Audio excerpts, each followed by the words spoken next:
Welcome to the show. Hey, welcome to the show! Hey, Josh. Hey, Justin, how you doing, man? I'm well. How are you? I'm good. So what crazy hotel room are you in now that we're doing this again? This is my dining room, actually. I'm at home. Oh, well, cool. So we will get together sometime and maybe record an episode in person again soon, I'm hoping. That'd be nice. Yeah, right? But hey, the good news is whenever we do this, it's another video episode. So people love to look at us, so that's like a benefit. I feel like that's like a gift that we give them. We are handsome, handsome men. Very, very handsome and very, very men. So let's talk about the same exact thing we talked about last time. No, just to an extent, because there's been a lot that's happened since we did that episode. A lot. Well, we said some things and we made some predictions, and then before we actually posted, some other things came to light. E3 happened. Microsoft and PlayStation both had a lot of things to say, and then some additional things more recently that are heartening even about the Microsoft situation. So yeah, that's the big stuff. We have E3 that happened. So both Microsoft and Sony had their big E3 press conferences where they talk about what their plans are with the new console. Sony showed the PlayStation 4, which they hadn't done yet. They both released prices, and that's kind of a big deal. So let's talk about that for just a second. Sure. Sony's price is what, $499? Sony is $399. Yes. Wow. Both of those prices seem extraordinarily high at this point in the game, but $499 for the Xbox One, given all of the other things that it's got kind of in the negatives column right now. Right. And we'll get back to that in a minute, but that seems like an extraordinary amount of money. Yeah, well, it is. It's a lot of money. It's too much money, right? There's reasons for it. Like, for instance, there is a Kinect included in every Xbox One. That's going to cost money, and that's about them deciding that they needed a Kinect to be a part of that process. If they hadn't decided that that was such an integral part of the system, then we wouldn't need it. But they did. So we get stuck with a Kinect, like having to use one. Games, forcing it into their design. None of the stuff from the first Kinect was good for the most part. And now we get that built into the system, almost the OS of the new Xbox. And it's costing us $100 more. Not even optional. And from what I've heard, it's not even so much that the game designers are being forced into using it, just kind of strongly encouraged at a nice point. Like, why would you ever need to pay the extra money to include that? Yeah, they don't have a solid reason. They don't have even the beginnings of a solid reason to make that a forced thing on every console. Yeah. They may change their mind. There's almost a part of me that thinks that they will because of a couple of reasons. One, it's always on. It's always plugged in. It always has to be working. Not only is it always on, it is always tracking you when the console is off. Yeah. That is crazy. Yeah, it's insane. Nobody would ever let that happen, I would have thought. So I don't know. If that actually ends up being something they don't change their mind on, I mean, it's in some ways it's a deal breaker for me. I have a Kinect, on my 360. I was frustrated that there are things that I can't turn it off for. So I ended up unplugging it and only want to plug it into the Kinect when I want to use it, which happens to be never, it turns out, which is very upsetting because I did buy one and I thought I would use it a lot. I'm already predicting how frustrating it's going to be with a thing I don't want and it costing $100 more. Yeah. So. And I hate to keep bagging on Microsoft. But no, we're going to do that. It kills me like that one of their other big selling points, and I only bring it up because they've brought it up 3 or 4 times. They brought it up in their initial press conference. Yeah. I saw it in some of the E3 coverage. I saw it in the article in Game Informer. This month's Game Informer talks about the Xbox. Right. And they keep bringing it up how the Xbox One has 10 times the number of transistors as the Xbox 360. Who cares? Nobody cares. 250 billion transistors. 10 years from now, you'll open a bottle of Arizona iced tea or whatever, and it'll say the Xbox One had 10 times more transistors than the 360. No, it's not a selling point. And the truth is, as far as like hardware goes, they're pretty much identical. In many ways, they actually even use the exact same hardware. Exactly. It's got a lot more RAM, right? No, actually, the Sony PlayStation 4, they both have 8 gigs of RAM. But the Sony PlayStation 4 has a higher quality RAM. Well, from what I understand, the PlayStation 4 has the full 8 gigs of RAM available, whereas Xbox One, I think, taps out at 5, and then the other 3 is allocated to like the app switching and all of that stuff. Exactly. I can tell you're impressed with my knowledge on the subject. I'm blown away by it. I did not expect it. You sideswiped me. It's only because you told me I was going to be unprepared that I prepared myself. You should do that more often. Prove me wrong. I like to keep you guessing. But the point is, E3 happened, and they had these press events, and it was all out like slugfest. To me, it was like, bare-fisted fight. It felt like you don't see companies fight like this, really, because of Sony made it a fight. Like, it didn't seem like a fight until Sony went. Yeah, I mean, it was almost like a point-for-point takedown of everything that people were pissed off about Xbox. I'm sure you've seen it, and if you're watching this and you haven't seen it, go look it up on YouTube. It's hysterical. Yeah, it's the Sony guide to sharing video games. What a direct attack and condescending video towards Microsoft. And thank God. Thank God they did that, because if they hadn't, we'll get to that too, I guess, later. But we talked about our event before, the Microsoft event that they did where they announced their console. And that was 2 weeks before E3. In that event, they focused a lot on television, and we talked about, how they did all that, and there wasn't a lot of games. Outside of the event, all this information about these requirements and restrictions on the console. Use games, sharing them with friends, a ton of stuff. I want to buy your thing. Like, let me buy it. Like, don't be a jerk about it. Don't stop trying to talk me out of buying your thing you're selling me. Like, what are you doing? We're all waiting. We're all hoping, like, maybe they'll come to their senses and they'll, like, actually try to start selling the Xbox One. I think consumers might actually have enjoyed some of these features. I know, like, the always-on internet isn't so much about forcing and maintaining your internet connection, but one of the key features they failing to explain, I think, appropriately, is that they can offload a lot of the core CPU functions to the cloud, and that's why even a single-player game might require an internet connection, is because they might be passing all of the AI CPU functions off to the cloud. Yeah, which is like a whole network of computers somewhere that will do that calculating.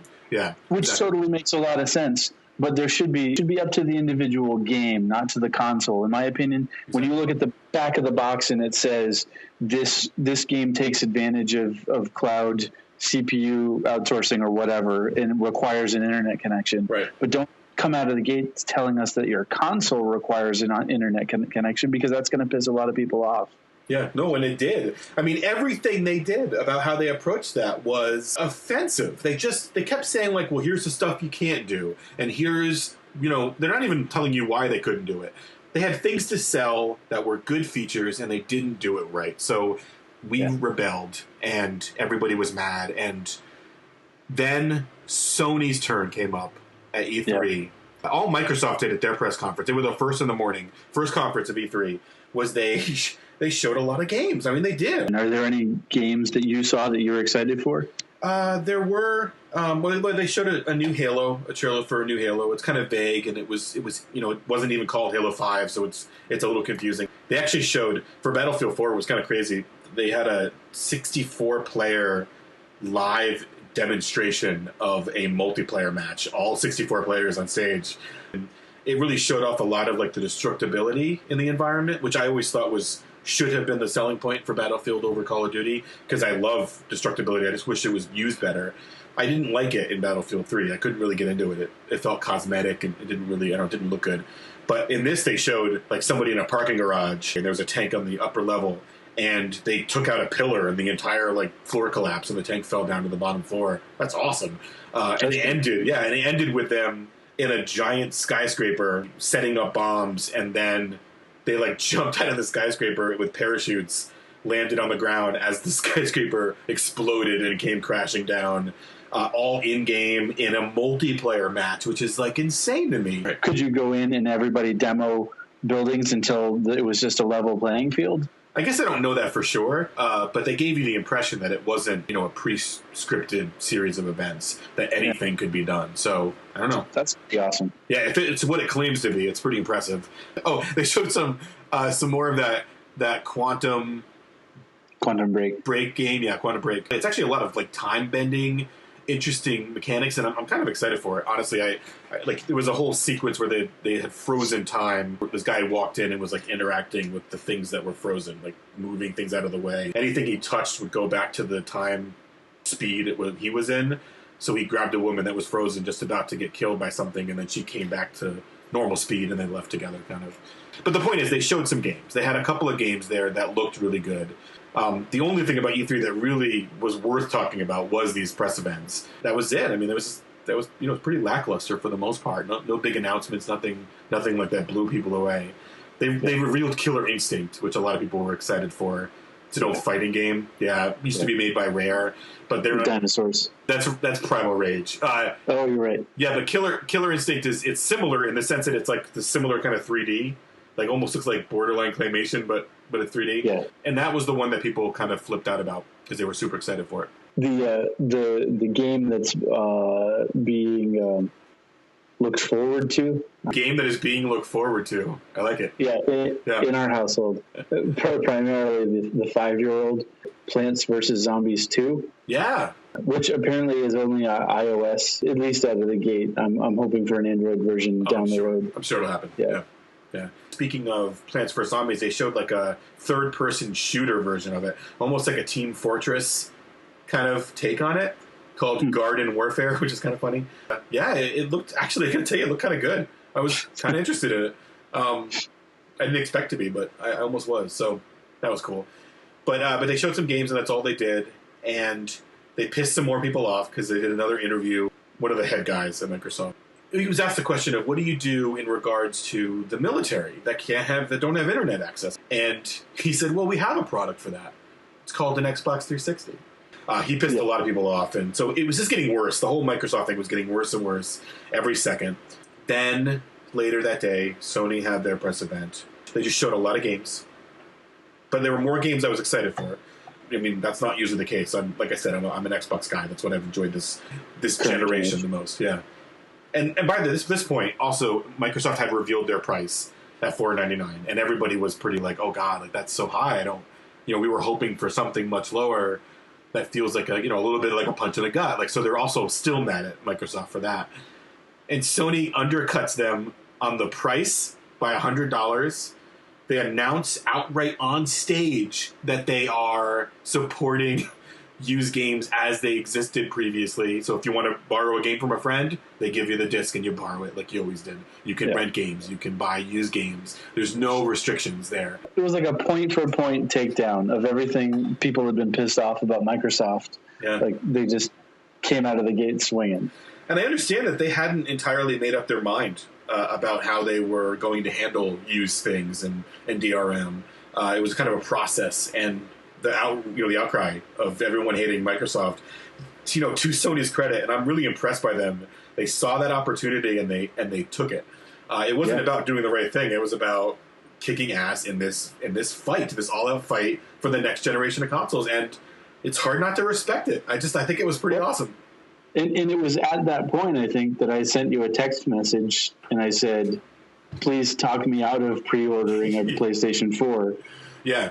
And you said... Yeah, well, I said, yeah, go ahead, I'm going to. And I was. I had every intention of it. So, but it's better to hold off. I don't think pre-ordering consoles is a smart move ever, truthfully. What do we even know about them, really? We don't know anything until there's reviews.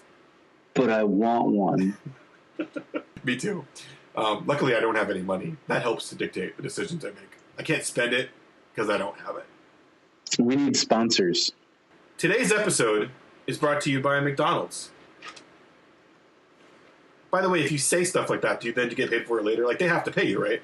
Have you seen my new Toshiba laptop? It's made by Toshiba, just like my tablet is that I'm conversing with you on, right? Yeah. Anyway, so they destroyed Microsoft, and it was crazy awesome, and they got a standing ovation. Yeah. And unlike Microsoft, it wasn't because they were paid people that were brought into the room to applaud whenever they said anything. And then Microsoft, in one of the greatest turnarounds in the history of public marketing. Shocking. After E3, it's weeks after, Microsoft says, we changed our minds. You can lend games. What? You can sell used games. You can buy used games. All that stuff we said, never mind. Forget it. Why the change of heart, Microsoft? That's so generous of you. No reason. Actually, they said it's because we listen to you and your feedback and we care about what you say. Even though any feedback before that was needed with a direct, like, go fuck yourself, we're Microsoft, we do what we want. And then the PlayStation pre-orders outnumbered Microsoft 9-1. And suddenly, we get a change of tune. Yeah. So we did make a difference. You and me, specifically. Us. Yeah, all that bitching on the internet worked out. So how you been? I'm good. How are you doing? I'm pretty good. Yeah. Right, back to this. I'm a little torn now. I don't entirely know what to do. I guess it's in that kind of wait and see. I mean, like you said, and like we kind of resolved before, we don't need to make a day one purchase on either one. Right. We can afford to sit and wait for a while. Even at $100 cheaper, $399 is still nothing to sneeze at. No, it's true. I don't know what you would sneeze at. I've never sneezed at anything that I don't even know what that means. Well, here's the thing about the consoles for me. They don't have any killer apps. At this moment, there's nothing coming out day one or close to day one that says I need to buy a new console. You're not signing on the dot because of all the Xbox's fantasy basketball hookups? Well, you do know me, and you know I love fantasy basketball. Of course, the only fantasy basketball I like is NBA Jam, and it's fantasy because you can fly through the air while you're on fire. Anyway, let's talk about something else.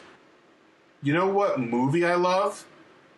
It's like my favorite movie of all time. Is this a guessing game? Yeah. Fight Club. Oh, yeah, that's it. That's it. Is that it? You guessed it really fast. I watched it again recently, and I loved it. Oh, really? I still love it. It's still in my eyes the best movie ever made. Really? Yeah. Yeah. It makes me want to make movies. Like, it made me want to be a filmmaker. I love that movie that much. If I could ever make anything that was half the quality of that movie, I would feel like I succeeded.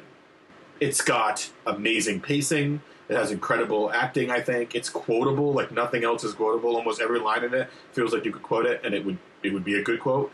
It's funny. It's serious. It's got special effects that still hold up that I think are very impressive. Can I'm sorry, can I tell you a short cinema-related story that is unrelated to the current movie we're talking about? So there's a woman, and I'm not going to name any names, but there's a woman who works in my office who does not watch movies. Okay. She's seen like 3 movies in her entire life. She's my age. Okay. So there was a gentleman that no longer works in our office. So anyway, upon hearing that she'd only seen 3 movies in her life, okay, he says, "Oh, if you're gonna watch one movie, you know what movie it should be? RV, starring Robin Williams." What? Have you seen RV starring Robin Williams? Oh no. It also stars JoJo. Is that a rapper? No, not a rapper. She's like a 16-year-old girl. She was at the time. 16-year-old like pop singer. Oh, yeah. Yeah, she's in it. It's like her only acting role. Wow. I don't know why I know that, but I do. Yeah, but I do. That's so. That was it was apparently his favorite movie, and he was recommending it if she was only going to watch one movie in her life. Well, RV with Robin Williams. I mean, I'll say Fight Club is no RV, but I think it has a lot of merits of its own. Are you a fan of Fight Club? Do you like it at all? I'm curious. Oh, yeah. Yeah? Okay. Definitely. I mean, I haven't seen it in a while. For a long time, it definitely would have been in my top 10. I don't know if it's still there. I'd have to kind of reevaluate. Oh, it is. It's probably number 1. You need to watch it again. You don't even know how much you love it. Off the top of my head, there's a couple of movies that I've been meaning to revisit. Basically, all of Wes Anderson's movies I want to rewatch in order. You probably know Bottle Rocket is one of my favorite movies. I do know that, actually, yeah. Is that still there then? Top 10? Well, I think so. It's been so long since I've seen it. I want to rewatch it. But What got me thinking about it was the new movie that just came out, Moonrise Kingdom, which I have not seen yet. It was really good. It was it? really, really good, yeah. I actually think it's one of the best movies he's done. Really? Yeah, I really liked it. I didn't care much for... Don't say Royal Tenenbaums. No, I love the Royal Tenenbaums. I loved it. That's definitely in my top. But I hated Life Aquatic. I hated it. See, I didn't see that. And Rushmore, I couldn't get into it. Oh, are they? I want to give it another shot. You should.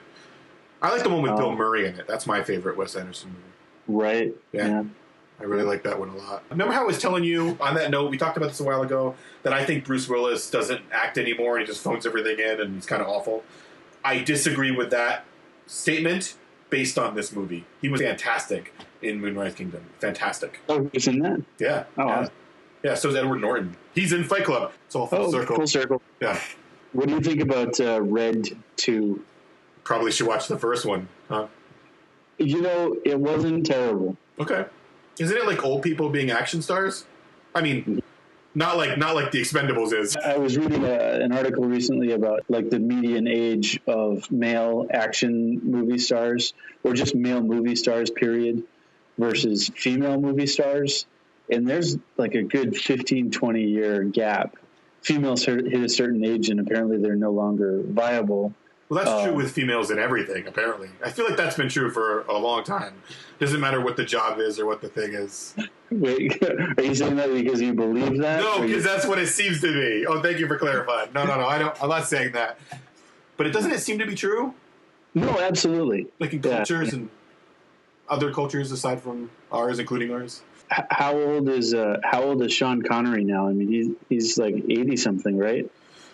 Isn't he like dead?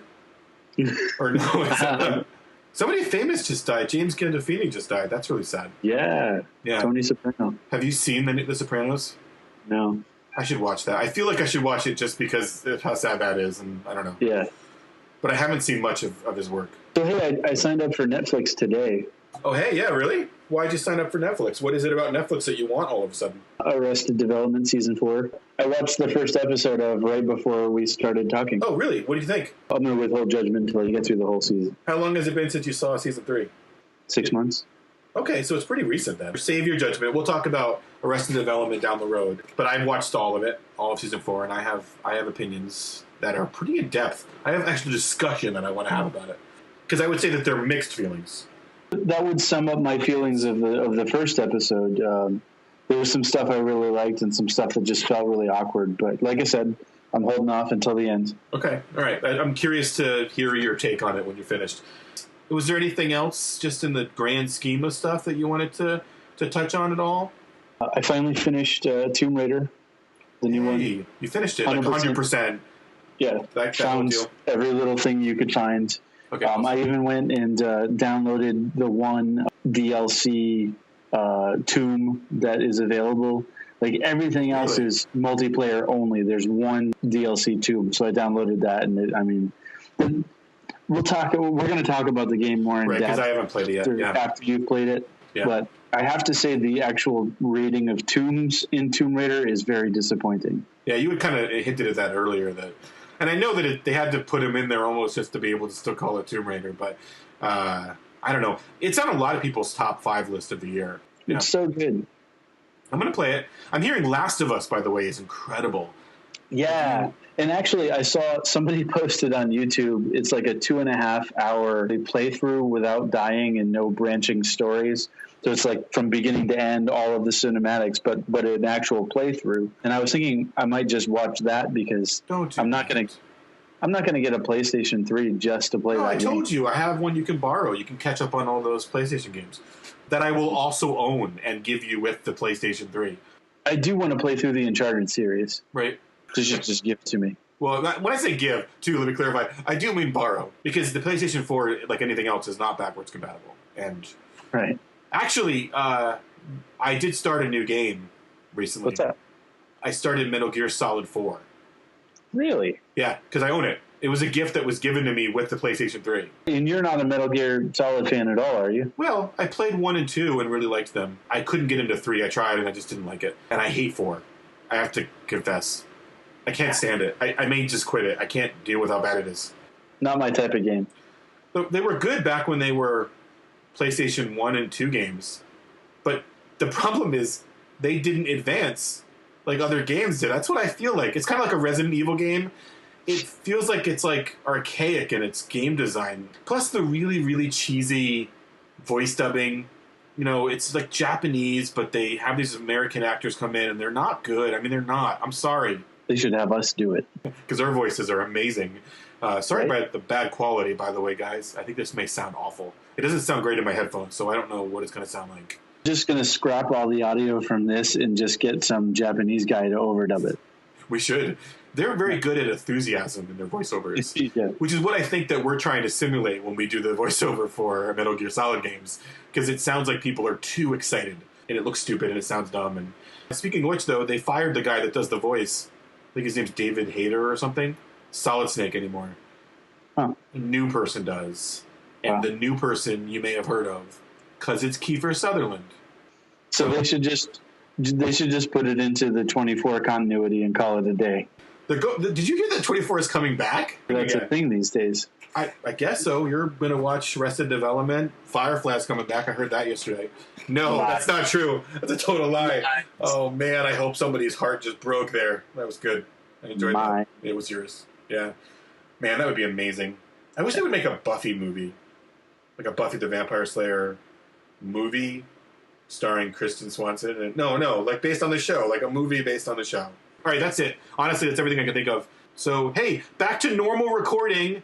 Next episode, can I get you to swear to that? Between now and the 15th, we need to get together and record like 7 episodes all at once, right? If I can get you to do just one episode. Actually, now, if you think about it, these are half episodes. I just need you to do one half episode. No, we should do One. we should do 2. Like we should do a half and a half. Whoa, you're ruining the magic. I'm cutting all this. People can't know that we record them back to back like that. What are you doing?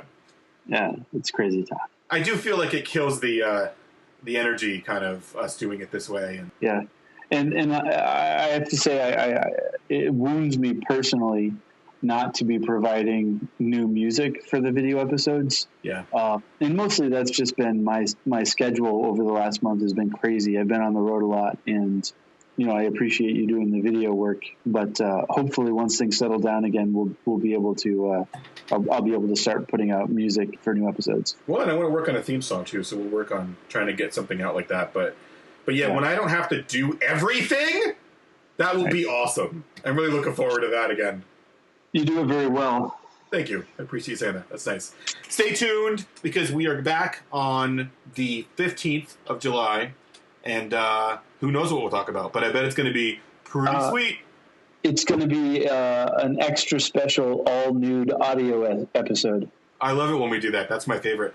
Anyway, thanks, guys, and see you next time. Love you.